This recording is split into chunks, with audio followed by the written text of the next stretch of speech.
नमस्कार, आप देख रहे हैं IBC 24। मैं हूं आपके साथ विजय कुमार पंड्या। शुरुआत करेंगे मध्य प्रदेश की खबरों की।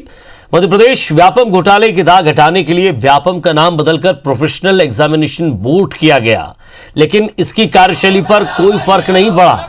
दरअसल वरिष्ठ कृषि विकास अधिकारी और ग्रामीण कृषि विकास विस्तार अधिकारी के पद पर नियुक्ति के लिए ली गई परीक्षा अब संदेह के घेरे में है। पीईबी ने 10 और 11 फरवरी 2021 को यह परीक्षा आयोजित की, लेकिन जब इसका रिजल्ट आया तो ऐसे 10 छात्रों को अपनी एग्रीकल्चर बीएससी की डिग्री 4 साल की जगह 5 से 6 साल में पूरी कर सके। उन्होंने 200 में से 190 और 195 नंबर हासिल किए। इसका खुलासा तब हुआ जब व्यापम ने 17 फरवरी को आंसर शीट जारी की। सभी को नंबर भी एक जैसे ही मिले। आंसर शीट में एक जैसी गलतियां थी। हैरानी की बात यह भी है कि सभी 10 छात्र एक ही कॉलेज में पढ़े हैं और चंबल संभाग के रहने वाले हैं। दूसरे अभ्यर्थी इसे व्यापम घोटाला 2 बता रहे हैं।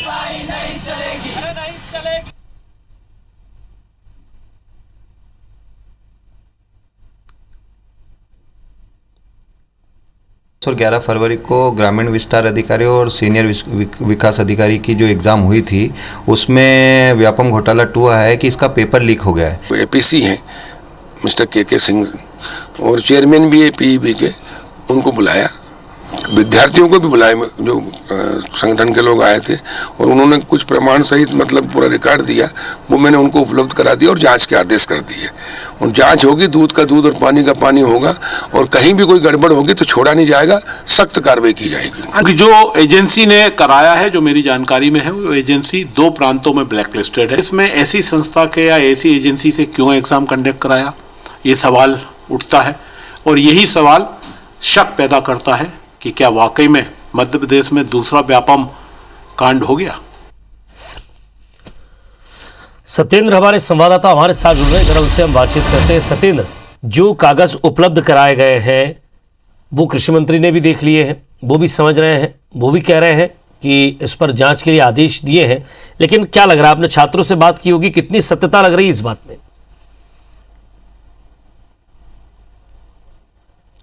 जी विजय जी, इसमें जो छात्रों का कहना है कि ये जो व्यापम घोटाला 2 उसको कहा जा सकता है। जो जितने छात्र हैं 10, ये बेसिकली पूरे एक ही कॉलेज के छात्र हैं और एक ही ज़िले के रहने वाले हैं। जहां चंबल संभाग कहलाता है वहां पे एक ही जाति के ये छात्र हैं, और इनके अगर आंसर शीट का मिलान किया जाए तो आंसर शीट में इनके क्वेश्चन और इनके उत्तरों का जो आंसर आया है वो 200 में से लगभग 190 और 195 के आसपास इन्होंने उत्तर दिए हैं। सबसे बड़ी और जो शक के दायरे में जो सबसे बड़ी बात आती है वो यह है कि जो नंबर इन्होंने जो हासिल किए हैं वो एक जैसे हैं। उसमें नंबर हासिल करने के पीछे की कहानी उसमें यह है कि जो नंबर आए हैं उसमें जो इनका कहना था कि ये छात्र जो है, व्यापम ने जो 3 क्वेश्चन जो दिए थे, 3 क्वेश्चनों में से इन 10 छात्रों ने एक जैसे उत्तर लगाए जो व्यापम के द्वारा गलत थे।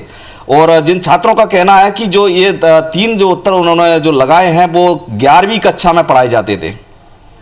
उसके बाद भी सबसे बड़ी बात यह है कि ये व्यापम घोटाला वर्ष 2013 में खुल चुका था। इसके बाद भी व्यापम ने इस व्यापम घोटाले से सबक नहीं लिया, और एक ऐसी कंपनी को, मुंबई की एक ऐसी कंपनी है जिसको 2 राज्य ब्लैक लिस्टेड घोषित कर चुके हैं, जिसमें पहले नंबर पर उत्तर प्रदेश STF है, जिसने दिसंबर 2016 में सब इंस्पेक्टर का एग्जाम लिया था।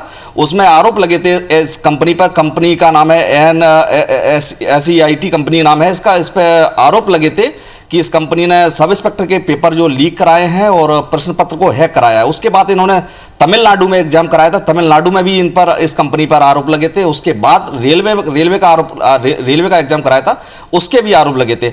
बावजूद इसके मध्य प्रदेश व्यापम ने इस कंपनी को टेंडर दिया। यह कहीं ना कहीं शक के दायरे में इसको खड़ा कर रहा है। जी, दूसरी सबसे बड़ी बात यह है कि व्यापम घोटाले की जांच अभी सीबीआई जो है सुप्रीम कोर्ट के आदेश के 2015 से अभी तक करी रही है। उसमें लगभग 3000 जो है व्यापम घोटाले में आरोपी बनाए गए थे। उसमें 24 लोगों की संदिग्ध मौत हुई थी। संदिग्ध मौत के बाद ये जो आरोपी बनाए गए थे, उसके बाद ये जांच जारी है, लेकिन ये इन्होंने इस घटना के बाद भी सबक नहीं लिया। और यहाँ जानकारी के लिए हम आपको बता दें कि व्यापम घोटाले में व्यापम से संबंधित जो डायरेक्टर हैं, उसके जो भी अधिकारी कर्मचारी थे, सब जेल गए थे। उसमें मंत्री तक जेल गए थे। उसके बावजूद भी ये इन्होंने इसमें इतनी बड़ी धांधली की है। छात्रों के पास प्रमाण के तौर पर सभी दस्तावेज हैं। दस्तावेजों के अलावा जो आंसर शीट है, जो व्यापम ने जारी की है, आंसर शीट 17 फरवरी को व्यापम ने जो आंसर शीट जारी की थी इस कृषि विभाग से संबंधित जो नियुक्ति होनी थी उस पद को लेकर, इसमें 823 पद भरे जाने थे। उसमें 21,000 लोगों ने फॉर्म फिल किए थे और लोग उम्मीदवार आए थे। उनमें से 10 छात्र जो ऐसे हैं जो ये शक के दायरे में आए। इन शक के दायरे में आने से इस पूरा कहीं ना कहीं ये व्यापम घोटाला 2 का नाम इसे दिया जा रहा है। छात्रों का कहना है कि अगर इसकी सही से जांच हो जाए तो व्यापम के कई अधिकारी और जो NCIRT जो कंपनी है वो फिर से यहाँ ब्लैकलिस्टेड होगी और यहाँ के व्यापम के जो अधिकारी हैं वो कहीं ना कहीं इस लापरवाही के इसमें बैठ चढ़ेंगे। नजर बनाए रखिएगा सत्येंद्र, आगे भी आपसे अपडेट लेते रहेंगे। बहुत बहुत शुक्रिया इस तमाम बातचीत के लिए। और इधर प्रदेश में अब किसी भी समय नगरीय निकाय के चुनाव का ऐलान हो सकता है, लिहाजा अब सभी राजनीतिक दल अपनी अपनी तैयारियों में लगे हुए हैं। वहीं अब आने वाले निकाय चुनाव में बहुजन समाज पार्टी भी पूरी ताकत के साथ मैदान में नजर आएगी। बीएसपी ने सम्मेलन का आयोजन किया जहां अपने ग्राउंड लेवल के कार्यकर्ताओं के साथ मिलकर रणनीति बनाई, मगर इस रणनीति वाले सम्मेलन में बसपा के विधायक संजीव कुशवाहा और रामबाई दोनों नजर नहीं आए, जिसे लेकर पार्टी नेताओं का कहना है कि दोनों विधायक सस्पेंड है, इसलिए उन्हें नहीं शामिल किया गया। पार्टी उनके बिना ही चुनाव में काम करेगी। वहीं बीजेपी का कहना है कि निकाय चुनाव में बसपा और कांग्रेस का कभी अस्तित्व नहीं रहा है, इसलिए उनके सामने किसी भी तरह का कोई चैलेंज नहीं है।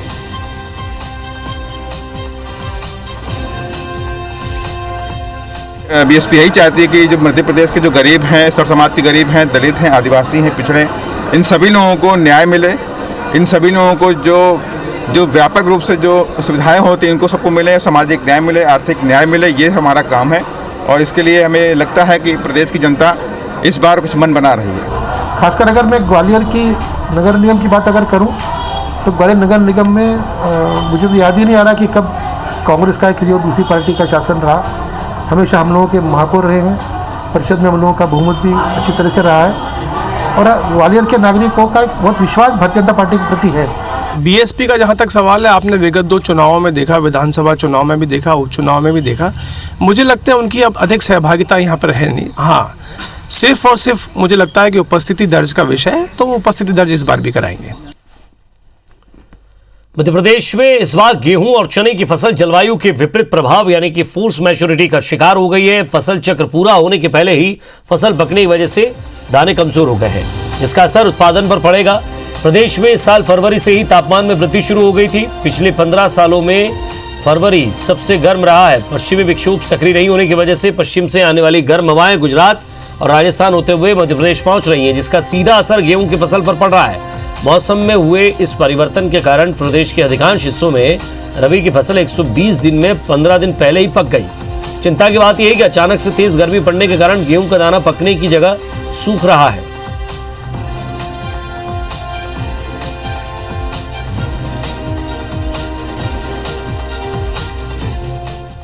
इस बार फसल जल्दी पक गई है, जलवायु के परिवर्तन के कारण थोड़ा उत्पादन पे असर पड़ेगा? नहीं, बहुत अच्छा उत्पादन हो रहा है।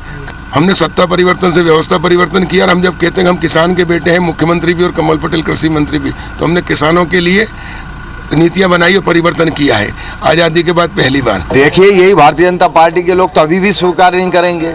अभी भी ये कहेंगे कि हम पूरे खेतों में सिंचाई दे रहे हैं, पानी दे रहे हैं, नहरें दे रहे हैं, नहरों द्वारा पानी दिया जा रहा है किसानों को। चना हो चाहे गेहूं हो या अन्य फसलें हों, पानी के अभाव के कारण फसलें सूख रही हैं। इंदौर ड्रग्स मामले में मुंबई से गिरफ्तार हुए ड्रग्स पैडलर सम्राट याग्निक पूछताछ में कई खुलासे हो रहे हैं, लेकिन आधिकारिक तौर पर पुलिस अधिकारी इन सभी बातों से इनकार कर रहे हैं।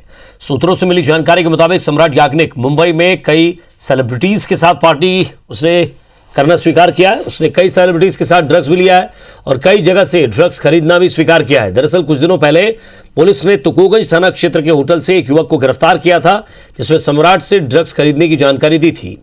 पुलिस से मिली जानकारी के मुताबिक ड्रग्स पैडलर मुंबई में किराए के फ्लैट पर रहता था और खुद भी ड्रग्स एडिक्ट था। पुलिस ने 8 मार्च तक उसे रिमांड पर रखा है। उम्मीद है कि कई मामलों में बड़े खुलासे हो सकते हैं। फिलहाल पुलिस का कहना है कि कई बार इस तरह के अपराधी खुद के प्रमोशन के लिए झूठ बोलते हैं।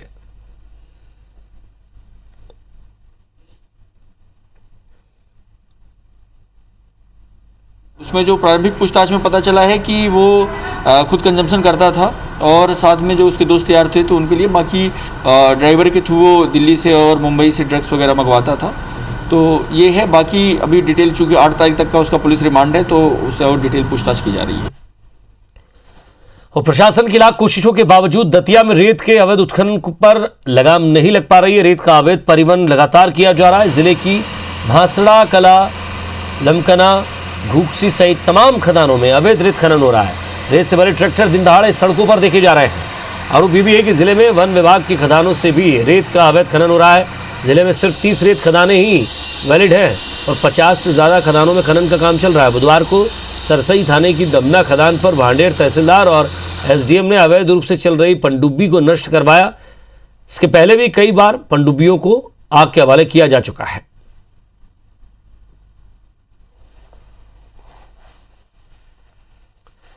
चार दशक तक मध्य प्रदेश के सियासी आसमान पर सितारा बनकर जगमगाने वाले नंदू भैया सासों का सफर छोड़कर अनंत सफर पर निकल गए। खंडवा से 6 बार सांसद रहे नंद कुमार सिंह चौहान को अंतिम विदाई देने के लिए आज खंडवा से उनके पैतृक गांव शाहपुर तक लोग रात 2 बजे से ही खड़े थे। मुख्यमंत्री शिवराज सिंह चौहान ने खंडवा मेडिकल कॉलेज, बुरहानपुर जिला अस्पताल और शाहपुर में प्रस्तावित गन्ना अनुसंधान केंद्र का नाम नंद कुमार सिंह चौहान के नाम पर करने और शाहपुर में उनकी प्रतिमा लगाने का ऐलान किया है।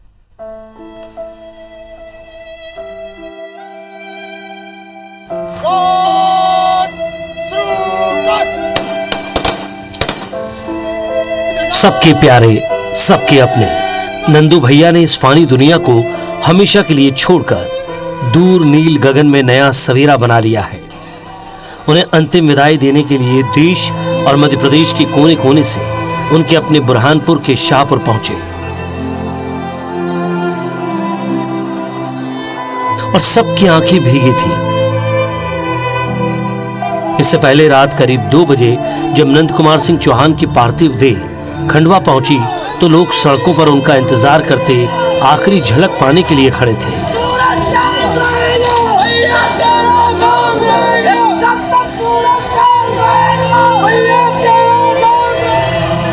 पच्चीस से ज्यादा जगहों पर उनके अंतिम स्वागत के लिए श्रद्धांजलि द्वार बनाए गए थे। शोकाकुल खंडवा स्वस्फूर्त बंद रहा।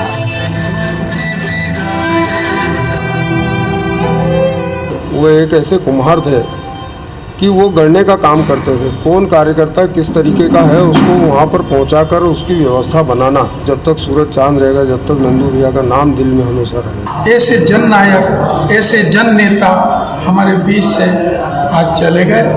वास्तव में भारतीय जनता पार्टी को यह अपूर्णीय क्षति हुई है।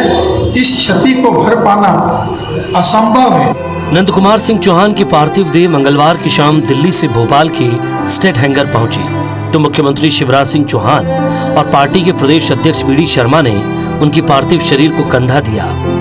प्रदेश सरकार के कई मंत्री और बड़े भाजपा नेता भी मौजूद रहे। बीजेपी प्रदेश मुख्यालय में अंतिम दर्शन के लिए उनकी पार्थिव देह लाई गई, जहां पहुंचकर पूर्व मुख्यमंत्री कमलनाथ ने भी श्रद्धांजलि दी। हर किसी ने उनके साथ के सियासी सफर को याद किया। अभी भी लगता है मुस्कुराते हुए नंदू भैया फिर आएंगे। वो हमारे दाएं हाथ भी थे, वो बाएं हाथ भी थे, वो दिल थे, अंतरात्मा थे। अभी भी हम दूर नहीं कर पा रहे उनको। नंदू भैया आज हमारे बीच में नहीं है। भारतीय जनता पार्टी की एक अपूर्णीय क्षति है। मैं श्रद्धेय नंदू भैया को श्रद्धा के सुमन अर्पित करता हूँ। नंदू भैया का नहीं रहना सिर्फ भारतीय जनता पार्टी की नहीं बल्कि संपूर्ण निमाड़, मालवा और मध्य प्रदेश की क्षति है। समाज और राष्ट्र के लिए जीवन जिया, पूरा जीवन देश के लिए जिया, समाज के लिए जिया, गरीबों के लिए जिया, क्षेत्र के लिए जिया, प्रदेश और देश की सेवा की। ये अजात शत्रु थे, निर्मल थे और हम सबके तो बड़े भाई थे। राजनीति में वे उदाहरण थे और मैं उन्हें श्रद्धांजलि अर्पित करता हूँ।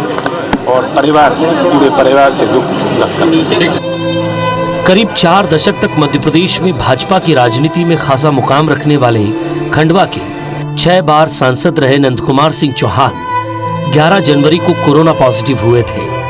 पहले उन्हें इंदौर, फिर भोपाल और दिल्ली ले जाया गया, जहां मेदांता अस्पताल में इलाज के दौरान उन्होंने 2 मार्च को आखिरी सांस ली।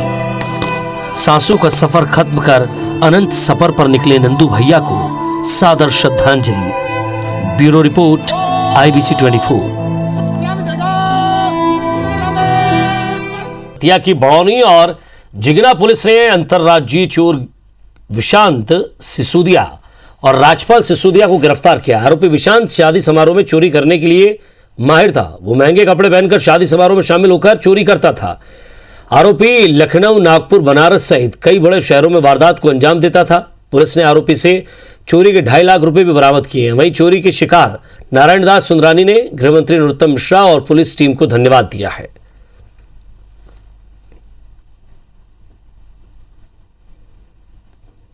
माननीय SP साहब, मेरा कहने का रविंद्र शर्मा जी, बड़ौनी थाना प्रभारी और जितना थाना प्रभारी के कथक प्रयासों से मेरे कहने का ये राशि 2.5 लाख बरामद हुई है। मुझे जल्द मिल जाएगी, जिसका मुझे हक है। मैं बड़ा प्रसन्नता महसूस कर रहा हूँ। हमारे दतिया के विधायक हैं और गृह मंत्री हैं मध्य प्रदेश के, उनका तहे दिल से धन्यवाद करना चाहूँगा कि उनके ही निगरानी में जो ये कार्य हो रहे हैं, हम बहुत तहे दिल से उनका भी धन्यवाद करना चाहेंगे। ये काफ़ी शातिर चोर हैं और कई राज्यों में, लखनऊ में, कानपुर में, नागपुर में बड़ी बड़ी शादियों में ये चोरी की घटनाएं कर चुके हैं। इनका मोडस ऑपरेंडी ये रहता है कि ये लग्जरी कपड़े पहन के जाते हैं, कई बार बारातों में घुल मिल जाते हैं, कई बार वहाँ जो काम करने वाले स्टाफ होते हैं उसमें घुल मिल जाते हैं। तो इनकी जो पूरी गैंग है, इनके साथी हैं जो अन्य राज्यों में भी घटनाओं को पारित करते हैं, उस पर भी हम लोग काम कर रहे हैं और अन्य राज्यों की पुलिस को भी सूचित करेंगे ताकि वहाँ पर भी जो चोरियाँ हुई हैं उन्हें पकड़ा जा सके। और इन दिनों मंदसौर में अफीम के अनुकूल मौसम न होने और रोगों की मार से किसान परेशान हैं। जिले में अफीम फसल प्रभावित होने से 444 किसानों ने नारकोटिक्स कार्यालय में फसल के नष्टीकरण के लिए आवेदन किया है। इसमें विभागीय अमले ने कुछ किसानों की अफीम को नष्ट भी कर दिया है। अफीम पर बढ़ते रोगों की मार और विपरीत मौसम के कारण अफीम उत्पादन लगातार प्रभावित हुआ है। ऐसे में किसानों पर पट्टे कटने का खतरा मंडरा रहा है। किसानों का आशंका है कि मौसम अनुकूल न रहा तो औसतन अफीम नहीं निकल पाएगी। उधर कांग्रेस इसे मुद्दा बनाकर सरकार से अफीम किसानों को राहत देने की मांग कर रही है। कांग्रेस ने नारकोटिक्स विभाग पहुंचकर वित्त मंत्री के नाम ज्ञापन भी सौंपा है।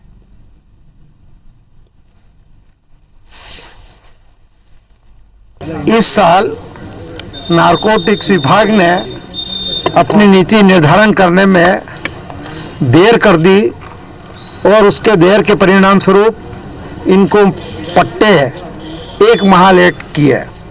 1 महीने लेट देने से ये सारा जो वातावरण था कृषि के अनुकूल, वो सारा सिस्टम बिगड़ गया। मौसम की कुछ गड़बड़ी की वजह से ज़्यादा लोग यही कह रहे हैं, रिपोर्ट कर रहे हैं कि मौसम थोड़ा अनुकूल नहीं होने से नष्टीकरण का इसमें फसल खराब हो रहा है। और देश में मध्य प्रदेश अधिक आयुष्मान कार्ड बनाने के पहले पायदान पर है और इस योजना के और अधिक प्रचार प्रसार के लिए प्रदेश भर में अभियान चलाया जा रहा है। पहली तस्वीर इंदौर की है। यहाँ आयुष्मान कार्ड योजना के साथ लगातार लोग काम कर रहे हैं। बुधवार को जागरूकता बाइक रैली निकाली गई। रैली को जिला न्यायाधीश DK पालीवाल ने हरी झंडी दिखाकर रवाना किया। इधर राजधानी भोपाल में भी जिला विधिक प्राधिकरण और स्वास्थ्य विभाग ने मिलकर जागरूकता बाइक रैली निकाली, जिसमें पोस्टर और बैनर के जरिए लोगों को आयुष्मान भारत योजना के बारे में बताया गया। तीसरी तस्वीर जबलपुर की, जहां मध्य प्रदेश हाईकोर्ट के राज्य विधिक सेवा प्राधिकरण ने एक रैली निकाली और इस रैली के माध्यम से आयुष्मान कार्ड योजना का लाभ लेने का संदेश दिया है। हाईकोर्ट के चीफ जस्टिस मोहम्मद रफीक और जस्टिस प्रकाश श्रीवास्तव ने हरी झंडी दिखाकर रैली को रवाना किया।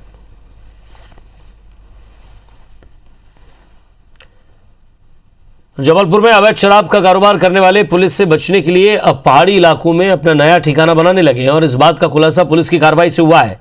पुलिस ने धमापुर इलाके में सिद्ध बाबा पहाड़ी पर बनी हनुमान टोरिया में दबिश देकर बड़ी मात्रा में अवैध शराब जब्त की है। पुलिस को 360 लीटर अवैध शराब यहां मिली है। पुलिस टीम को देखकर अवैध शराब का कारोबार करने वाले तस्कर साहिल यादव अंधेरे का फायदा उठाकर वहां से भाग निकला। पुलिस ने साहिल के साथी शोभित विश्वकर्मा को गिरफ्तार कर लिया। 24 पेटियों में रखी करीब 360 लीटर अवैध शराब जब्त की गई।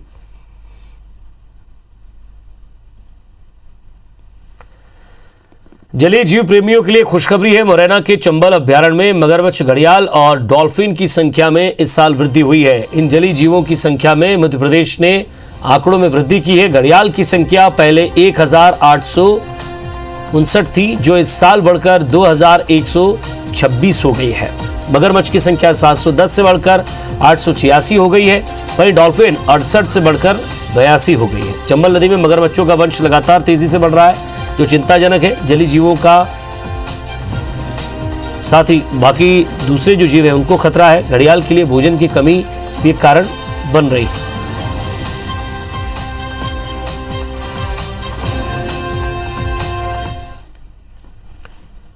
और इसी के साथ फिलहाल इस बुलेटिन में इतना ही। नमस्कार।